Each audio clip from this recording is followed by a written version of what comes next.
You want to take a taste of butter? Sit, sit, sit, sit. All right, not only are you a barbecue dog, you know, you're eating steak, eating prime rib, eating brisket, but you also, I guess, a butter dog. Hey everybody, it's Harry from CALPAINS BBQ, the YouTube channel that teaches you how to master barbecue so you can spread barbecue love. I'm super excited today to do an aging episode for you. I put out some butter aging videos and I got so many questions and comments from everybody. Everybody's asking me, hey Harry, can you explain the science of beef aging and what works best for the home cook? So in this episode, I'm going to cover a lot of ground. We're going to teach you guys how to age meat at home using a Umai dry aging bag. We're going to do a wet Cryovac style aging, and we're also going to do some butter aging. This showdown will be done and we'll compare the results and share with you what is the best optimum suitable method for home cooks such as you and me.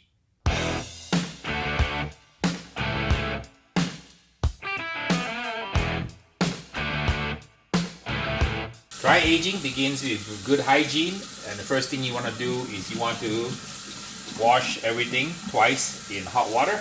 Get everything all bacteria and pathogen free before you begin to prep your meat for the dry aging process. Also wash the bag, make sure it's sterile.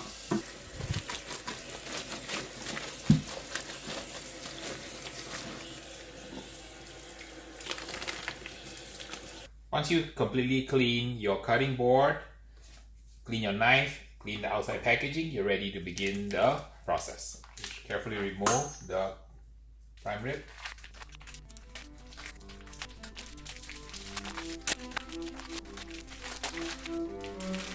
Start the purge. Sterile paper towels, clean everything off. Alright, we cut it into 3 pieces to do the test. Alright, we have 3 even pieces here. Ready to begin the process. And you can see the marbling is excellent, beautiful. It's a prime grade. Okay, we'll seal this one in the Cryovac.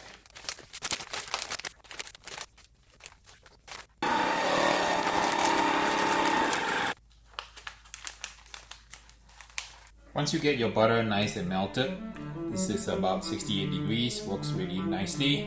You can go ahead and start to dunk your whole prime rib in it. So that's about 4 pounds of butter here, and that should be enough to get it all over. The meat is cold, so if you wait a little while, the butter will adhere to the meat.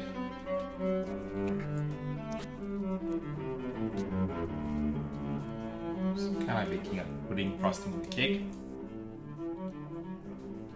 So this goes in the fridge first, and then you usually have to come back and touch it up a little bit because some of the parts at the bottom, the butter will fall off, but that's okay. Once you harden the top, you can go ahead and do a flip because the top will be hard. It sits in the refrigerator for a little bit. Alright, let it chill a little bit and come back, redo and touch up all the parts that we missed. I have my Umai dry aging bag here, and you buy them for about $10–11 for 3 of these large pouches. We're gonna put the ribeye in here. We're gonna seal it in a vacuum sealer, and in order for it to work, because this bag is kind of smooth on both sides, unlike a normal food saver bag where it's rough on the inside, this is smooth on both sides. So what will happen is if you don't use this little device, which is a little bit kind of like a little bit of a foam, it's called a vac mouse. You have to put the vac mouse essentially between the 2 smooth layers so there's enough roughage, enough air for the vacuum to occur to get all the air out of the bag. We have to use this device called a vac mouse. So the instructions say that when you seal a Umai bag, you seal about, say about this a third diagonal, and then you put this in the corner and then you seal it again. So I'll show you guys how it's done. I have the prime rib right here, and again, very important, keep everything clean, keep your hands clean, keep your cutting board clean, keep your meat clean.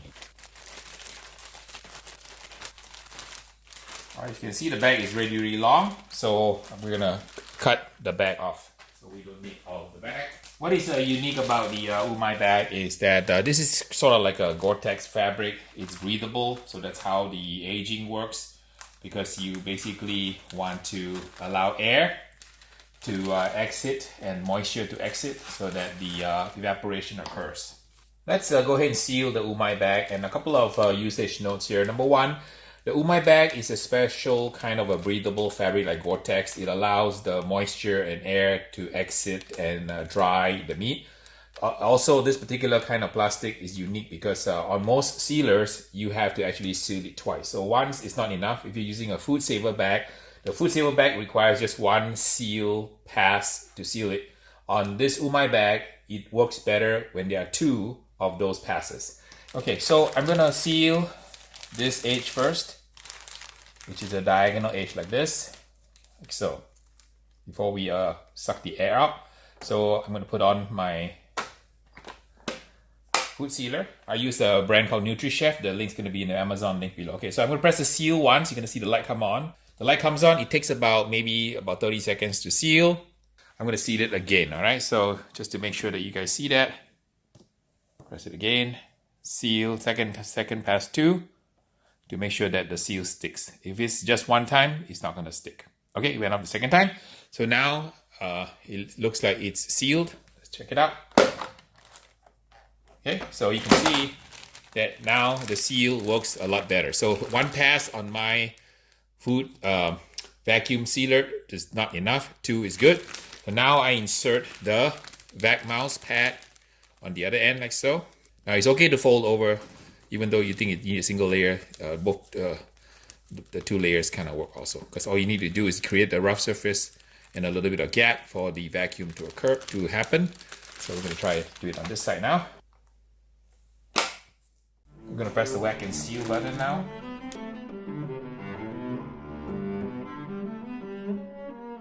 Alright, seal is done. And we're going to seal it again. And it's off. And one more time. Now we have our Umai bag completely sealed, ready to age for 40 days. You want to always leave it on the rack for airflow before you put it in the refrigerator. It's in the refrigerator on its rack. We have the Cryovac wet aging here, and then we have the butter aging. So see you guys in 40 days. And I'm gonna take the butter one out.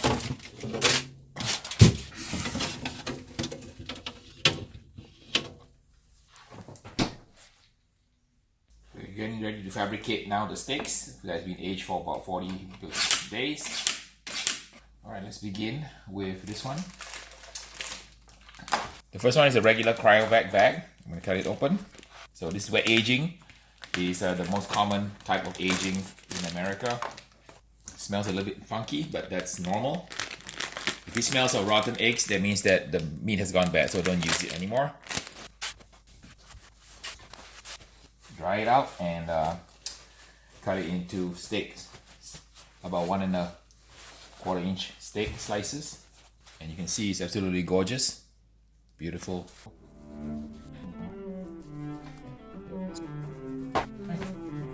So this one is the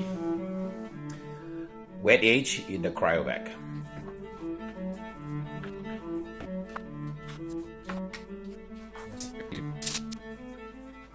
The next item we're gonna prep is the Umai bag, and this is a kind of a Gore-Tex kind of bag. It's permeable, so you put your steak in there, and then you age it for 40 days, and it kind of dries out. I can open there. So you can see that the steak has the glisten pellicle here, little shiny pellicle, and it's really dried out. And the Umai bag basically will allow the moisture to evaporate on the steak, and will result in a steak that has reduced in the moisture. The mechanism for aging is actually about 3 different mechanisms here. So we have the dry aged Umai bag right here. I have my butter aged one here, and then we have the one we just trimmed, which is the Cryovac wet aged.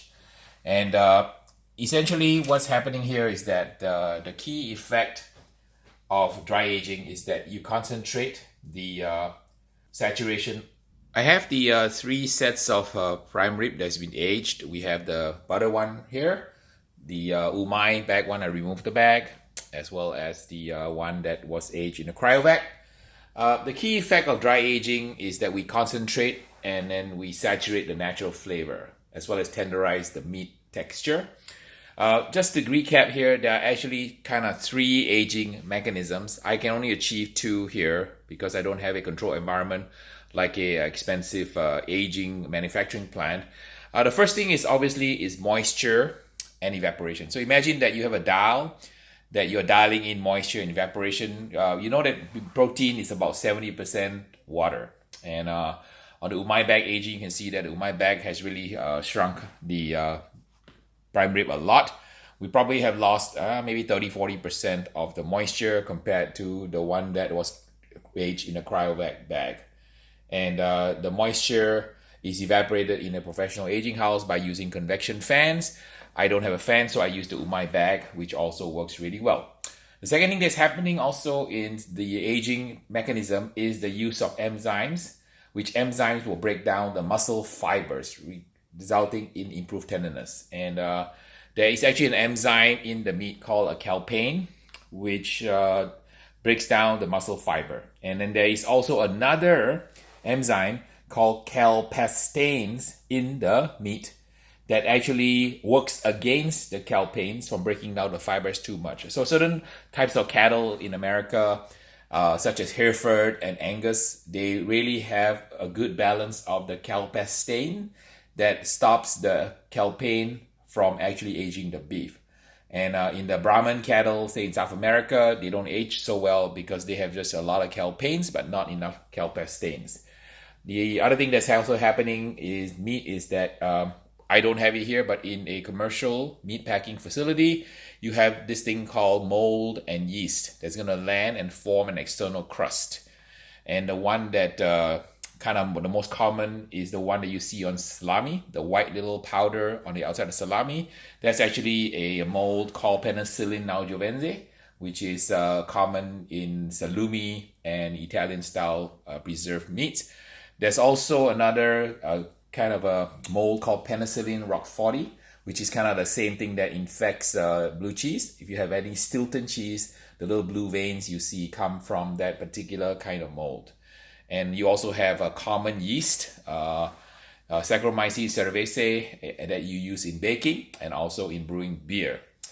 The type of meat that you can age meat is not any type of single steak. So you're looking at basically a whole subprimal or primal. Things like cowboy steaks, New York strip, tomahawks. In this case, I have a full-on prime rib. And only the higher grades of beef like this can be aged, wet or dry, because it requires meat with a lot of evenly distributed fat content. So this is a prime ribeye, and that's why I can age it. Extremely lean beef, right, won't work. It won't age because it needs really that protective fat coating. You see the protective fat coating? On this one, I simulated the protective fat coating using butter. You can also do that. And then on the one that was on the Umai bag, there's no protective coating, so it's completely dried up. So we're gonna kind of trim it up and see how that tastes like. So all in all, in a commercial environment, you have a temperature of about maybe 36 degrees. In my refrigerator, it was a little bit cooler. I was getting about 32 to 34. So I'm not sure how that will factor in the aging, but there's only one way to find out. We'll trim it up and then we'll test it and eat it and see how the Cryovac wet aging compares to the Umai bag aging and compares to the butter aging version. Okay, we're going to see what we can do with this thing. Let me shave off a thin coat on the outside first. Okay, the crust has come off. You can see it's absolutely beautiful. And this is about 40-day aged. So I'm going to trim it up. I'm probably going to be able to only get 3 pieces here. So I'm going to kind of measure this. And yep, I'm going to only get 3 pieces. So let's trim this part off here.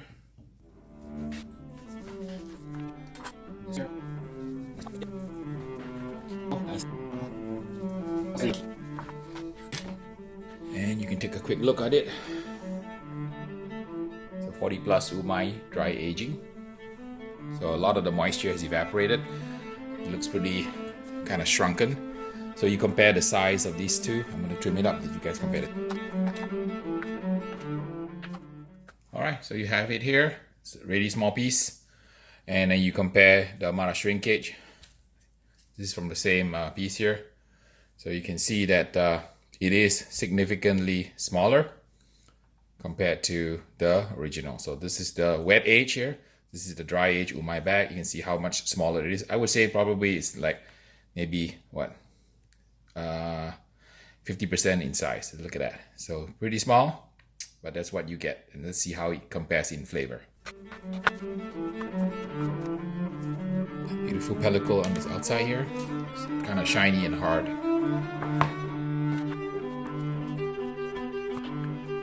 Smells a little funky, but still very good. So that's all the meat I got. So not a lot of meat here. Here's the final prime Umai bag aged prime rib, and looks pretty good. And of course a lot smaller than this one here. You compare side by side. It shrunk like 50%. I'm gonna smell it. It smells normal. There's nothing funky about it. There's no mustiness in the flavor. I trimmed off all of the bits and pieces here. You can see in the trash here, a lot of the trimmings were cut off, and the part that was aged and oxidized has all been trimmed off here. All right, now we're gonna work on the messy one, which is going to be this one here, which is the butter one. And there's no easy way to do this. You just have to break this thing apart, like so. Okay, doesn't work. Let me dig it out. Alright, smell the meat. There's no odor at all, so it doesn't smell bad at all. I don't think it went bad. It feels just a little bit wet, that's all.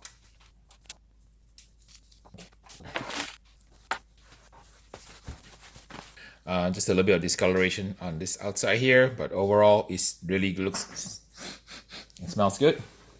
A bit of discoloration, so I'm gonna go ahead and cut it into slices and then start trimming it so it is ready to be grilled.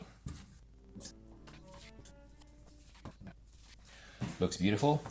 This one is aged for 40 plus days. Looks absolutely beautiful and gorgeous.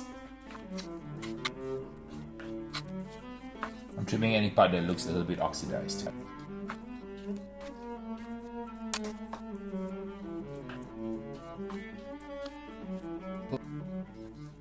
We have the 3 different kinds of aged steak, all nicely trimmed up. So the Cryovac is on the one on the left, the Umai bag is the one in the middle, and then the one on the right is the butter aged for 40 days.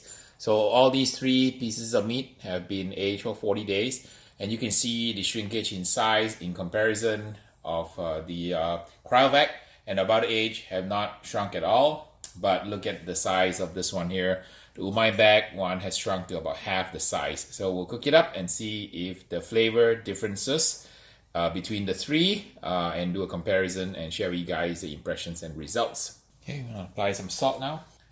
And I'm gonna do it manually by hand so I can apply it really very evenly.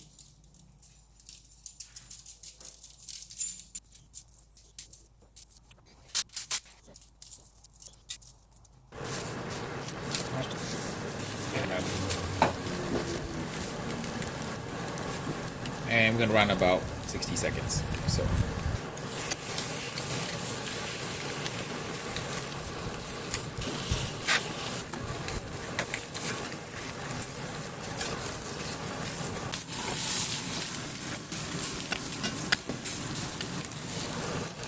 We finished the steaks after searing in the oven, and after about maybe between 8 to 12 minutes, the steaks are all medium rare. So we let it cool down a little bit before we're gonna sit down and do a taste test. Here's the Cryovac, the Umai, and that is the butter aged steak.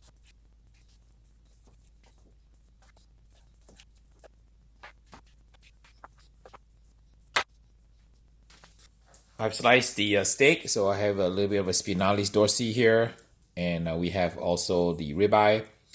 It's the same here for here. So we'll sit down and do a taste test and see how it comes out here. All right, let's begin by eating the butter aged steak. The butter aged steak is absolutely fantastic. Just tender and buttery. Try the one that is the Umai bag. Also very beautiful. Also very, very good. The beef flavor is a little bit more concentrated than the butter aged one. So let's move over to the Cryovac. Also very, very good.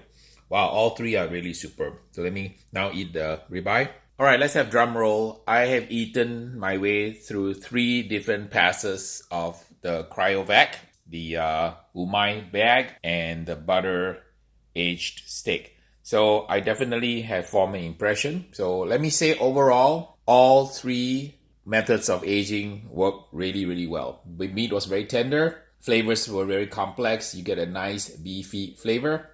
The difference essentially is down to some very small details, and I will run you through the details right now. So I'll tell you the conclusion and then go into the explanation. So in terms of ranking, which is the best, I'm sure you guys are all waiting breathlessly for the results, and I'll tell you the results and I'll tell you why. I'll start with number 3. Number 3 is the Cryovac. Number 2 is the Umai bag, and the best one I liked was the butter. Not by much. So if I had to rank the 3 steaks, this would be a 8.5, this would be a 9.25, and this would be a 10. And I'll explain to you why. The Umai bag aging results in a very sort of a concentrated flavor, but there is a slight amount of dryness. That's the best I can describe. The Cryovac steak tastes really excellent. It's as good as the Umai, but what is unusual about this is it has a certain kind of a wetness to it, like too much moisture. So the Umai bag, they taste very dry, very concentrated, very complex. This one tastes also very complex, but it's got kind of a liquidy consistency to it. And when you eat it side by side, you can really tell the difference between the Umai bag and then the Cryovac. Now, what is interesting is the butter has the moisture. It has the concentration of flavor of the Umai bag, but it has something extra. It's got kind of a like maybe a carryover of the butter flavor that has permeated the meat. So I find that very, very desirable. And I give this a little bit higher score than the Umai bag, than the Cryovac. Now, all 3 are going to be excellent eating in any situation, but I am doing a pedal to the metal test side by side. So when you compare side by side butter aging, Umai bag and Cryovac all aged under the same conditions from the same cut of a prime rib for 40 plus days. This one, in my opinion, is the best. So there you have it. Slap Your Daddy's done his test, and I prefer the butter aging over the rest, primarily because it has the moisture of the Cryo. It has a complexity also of the Umai, but it beats the 2 of them because it's got a third component, which it has a slight note of like a butter kind of oiliness that I have to describe. It kind of, that way is kind of a little unctuous, slight butter flavor. And I find that very desirable. So for me, today on this very, very limited steak test, I prefer the butter aged 40-day steak over the Umai dry bag as well as the Cryovac. So this result is just a very small sample, so please don't send me any kind of a hate comment saying that I did it wrong, okay? This is just a very small sample, and under the conditions today, this one is the best. So my next test will be, I have to test all 3. I froze some of these samples in the freezer. I'm going to order a really professionally aged Wagyu ribeye from the prime food distributor through the Snake River Farm Stokes. And I'm going to do another test to compare the winner, which is this butter age, against a pedal to the metal type of a Wagyu steak to see which one reigns supreme, to see if home aging can rival that of a commercial aging house. So that's going to be the next test coming up. All right, Mr. Beans, are you ready to sample this? Mr. Beans is now going to test it for me. He's my chief tester. So we're going to try the Cryovac first. All right, so sit, stay. Okay, try the Cryovac. Okay, let's try the Umai bag. Here we go. Okay, and the last one is going to be my favorite, the butter one. I think you like them all, right? I can see from licking your lips that you really like them all. So this concludes my episode here. And again, as always, thank you guys for stopping by. I had a tremendous amount of fun doing this test. It took me about 40 days to complete the test, but now in my mind, I have done my Umai versus my cryo versus my butter, and the winner by a slight margin is going to be the butter. Your results and your mileage will vary. So please don't send me all those comments saying that, you know, you disagree with me. You are welcome to your own opinion of your own steaks. You can do it yourself. You can try to see which one you like. But today, under these conditions that I cook, I like the butter aged one the best. All right. So again, thank you guys for stopping by. Please like, subscribe, and share. And we'll see you guys in the next video.